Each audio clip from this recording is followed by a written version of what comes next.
With just 16 days until Election Day, the presidential candidates are hitting battleground states in hopes of getting as many voters as possible to the polls. Former President Donald Trump is holding a town hall in Lancaster, Pennsylvania today, while Vice President Kamala Harris is in Atlanta. Here's Mary Alice Parks. Overnight, former President Trump escalating attacks against Vice President Harris, using expletives to describe her. We can't stand you. You're a vice president.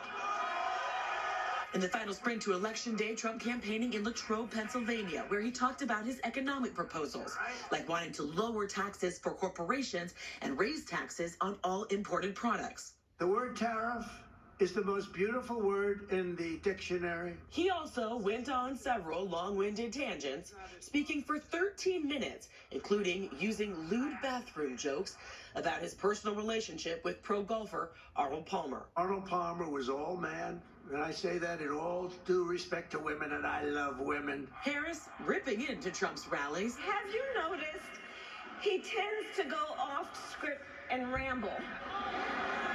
On the issues, she talked about housing and her pitch to allow Medicare to cover the cost of home health for seniors. For any of you who is taking care of an elder relative, you know that's about love. The vice president with some star power on the road, introduced by Usher in Atlanta. The next president of the United States. And Lizzo in her hometown of Detroit.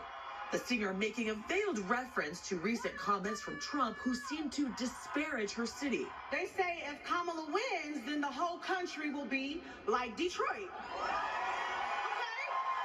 Proud like Detroit. Wearing a Detroit versus everybody t-shirt, Harris telling her supporters now is the time to leave it all out on the field. We don't want to have any regrets about what we could have done these next 17 days. In Washington, Mary Alice Parks, Channel 7 Eyewitness News.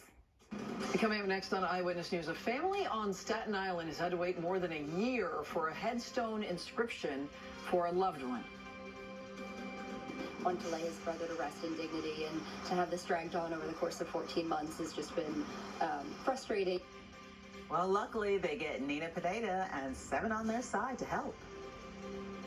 Good morning on this Sunday morning. Coming up on Up Close, Election Day, 2 weeks from Tuesday. And yes, we're going to deal with the presidential race, but we're also going to take a closer look at the U.S. Senate race, this time in New Jersey. An open race because the former Senator, Bob Menendez, you'll recall, was found guilty of scandalous federal felonies, and he had to leave office. So now, the two candidates who want that job, Democrat Andy Kim against Republican Curtis Bashaw, on our Up Close this morning, explaining why they want the job. So where do they stand? How will they make a difference? Can they make a difference? And can they work with the other side? There's no shouting, no yelling, no angry outbursts, just like good old elections used to be. Up Close this morning at 11, and I do hope you join us.